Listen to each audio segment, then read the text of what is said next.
Matthew chapter 16 and verse 18. మత్తయి సువార్త 16వ అధ్యాయం 18వ వచనం నుంచి మనం ప్రారంభిద్దాం. Jesus had before that asked the people in verse 15, asked his disciples in verse 15, who do you say that I am? ఇంతకుముందు మనం చూసినట్లయితే 15వ వచనంలో యేసుక్రీస్తు ప్రభువారు శిష్యులు ఈ విధంగా అడుగుతూ ఉన్నారు, మీరైతే నేను ఎవడని చెప్పుకొనుచున్నారు? Please see in your Bible Matthew 16 and verse 16. దయచేసి మీ బైబిల్లో చూడండి. మత్తయి సువార్త 16వ అధ్యాయం 16వ వచనం. And Peter replied, "You are the Christ, the Son of the living God." పేతురు ఏం చెప్పాడంటే, నీవు సజీవుడు వగు దేవుని కుమారుడు అయిన క్రీస్తువు. And Jesus said, "Blessed are you, because my Father in heaven has revealed this to you, not flesh and blood." అప్పుడు యేసుక్రీస్తు ప్రభువారు పేతురుతో ఏమన్నా అంటే, నీవు ధన్యుడువు, పరలోకమందున్న నా తండ్రి ఈ సంగతి నీకు బయలుపరచనే కానీ నరులు నీకు బయలుపరచలేదు. So what he was saying is, so many other people are saying that, verse 14, that I'm Elijah or Jeremiah or one of the prophets. చాలా మంది ఏమనుకుంటున్నారంటే, నేను ఏలియా అనుకుంటున్నారు, ఇర్మియా అనుకుంటున్నారు, యోహాన్ అనుకుంటున్నారు, రకరకాల ప్రవక్తలు అనుకుంటున్నారు. But how did Peter, who is not a Bible scholar, just a fisherman, how did he know that this is not Jeremiah or Elijah, this is the Son of God? కానీ మరి పేతురేం పెద్ద బైబిల్ స్కాలర్ కాదు, ఒక చేపలు పట్టుకునే జాలరికి ఆయన ఏలియా కాదు, ఇర్మియా కాదు, ఈయన సజీవుడైన దేవుని కుమారుడైన క్రీస్తు అని ఎలా తెలిసింది? And in those days, there were people called Pharisees who had studied the Bible from cover to cover.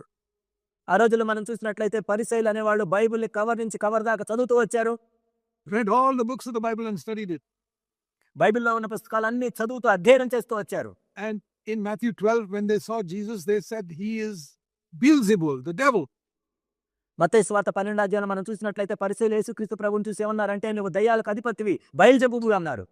The people studied the Bible and called Jesus the devil. Bible బాగా అధ్యయనం చేసిన వాళ్ళు ఏమో యేసుక్రీస్తు ప్రభువుని దయ్యం అన్నారు. But Peter, who had not studied the Bible, he said, no, you're the Son of God. కానీ బైబిల్ చదవని పేతురేమో నువ్వు సజీవుడైన దేవుని కుమారుడు అని చెప్పాడు క్రీస్తుతో. And Jesus said, that is because my Father in heaven has given you a revelation. ఎందుకంటే పరలోకమందున్న నా తండ్రి నీకు ప్రత్యక్షతనిచ్చాడు కాబట్టి నువ్వు చెప్పగలిగావు అన్నాడు. See, revelation in the heart is different from understanding in the mind. హృదయంలో ప్రత్యక్షత వేరు, మన మనసులో అర్థం చేసుకోవటం వేరు. The Bible is not like other books of mathematics and chemistry and science.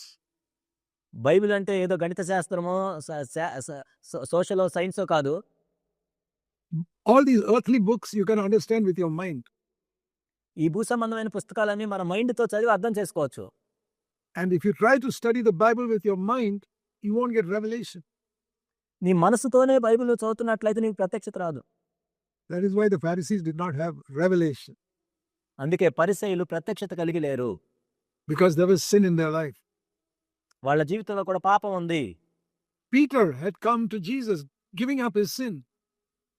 పేతురు తన పాపాన్ని విడిచిపెట్టి యేసుక్రీస్తు ప్రభు దగ్గరికి వచ్చారు. And so he got revelation. కాబట్టి ఆయన ప్రత్యక్షతను పొందారు. So the same thing, brothers and sisters, when you read the Bible, you can either understand it in your mind or get revelation. కాబట్టి నా ప్రియ సహోదరి సహోదరులారా, మీరు బైబిల్ చదివినప్పుడు మీ మనసులో గ్రహించవచ్చు, లేక మీ హృదయంలో ప్రత్యక్షత కలిగి ఉండొచ్చు. Those who understand it only in the mind will always be arguing with each other about some verse or the other. కేవలం మనసుతో మాత్రం బైబిల్ అర్థం చేసుకునే వాళ్ళు ఆ వచనం గురించి ఈ వచనం గురించి ఎప్పుడు వాదన పెట్టుకుంటూ ఉంటారు. But those who get revelation in the heart, they'll be gripped by the calling to become more and more like Jesus Christ.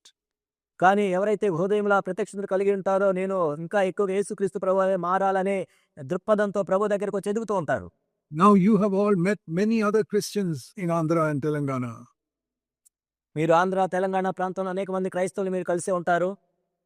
How many Christians have you met in the different churches who are gripped by a desire to become more and more like Christ? నేను యేసుక్రీస్తు ప్రభువే మారాలి అని అనుకుండే ఆశ కలిగి ఉన్న క్రైస్తవుని ఎంతమందిని మీరు కలిసి ఉంటారు? Some of you or many of you were in some other church before you came to CFC. మీరు సిఎఫ్సి సంఘానికి రాకముందు మీలో అనేక మంది వేరే సంఘాల నుంచి వచ్చారు. Now, in those churches that you attended before coming here, did anybody teach you how to become like Jesus Christ more and more? మీరు ఇంతకు ముందు వెళ్ళిన సంఘాలు అసలు ఎవరైనా ఎప్పుడైనా మనం ఇంకా యేసుక్రీస్తు ప్రభువే మారాలి అని ఎవరైనా చెప్పారా? They read the same Bible that we are reading. మనం చదివే బైబిల్ వాళ్ళు చదువుతున్నారు. but they did not have revelation. కానీ వాళ్ళకి ప్రత్యక్షత లేదు. They only had understanding. కేవలం వాళ్ళు గ్రహింపును కలిగి ఉన్నారు అంతే. Revelation comes to your heart, not to your mind. ప్రత్యక్షత అనేది నీ హృదయానికి కలుగుతుంది కానీ నీ మనసుకు కాదు. And it will come to the heart that is free from sin. ఏ హృదయములో అయితే పాపము నుండి విడిపించబడుతుందో ఆ హృదయంలో ప్రత్యక్షత కలుగుతుంది. But understanding can come to the mind of a man who is full of sin also. నీవు ఎంత పాపంలో మునిగిపోయినా కానీ నీ మనసులో గ్రహింపు అనేది అర్థం చేసుకోవటం అనేది ఎవరికైనా ఉంటుంది. The Pharisees were like that. పరిసయ్యులు ఆ విధంగా ఉన్నారు. There were so much sin in their life, but they still had great understanding of the Bible. వాళ్ళ జీవితంలో ఎంతో పాపం ఉంది కానీ బైబిల్ గురించిన గ్రహింపు అర్థం చేసుకోవటం ఎంతో ఉంది వాళ్ళు. But zero revelation. కానీ వాళ్ళకి ప్రత్యక్షత శూన్యం. And therefore they could not recognize Jesus Christ. అందుకే వాళ్ళు యేసుక్రీస్తు ప్రభువుని గుర్తించలేకపోయారు.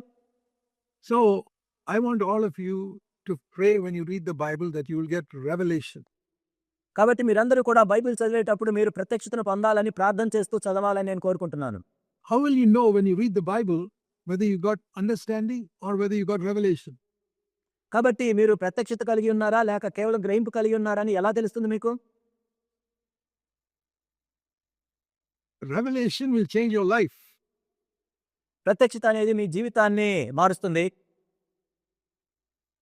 Knowledge will not change your life.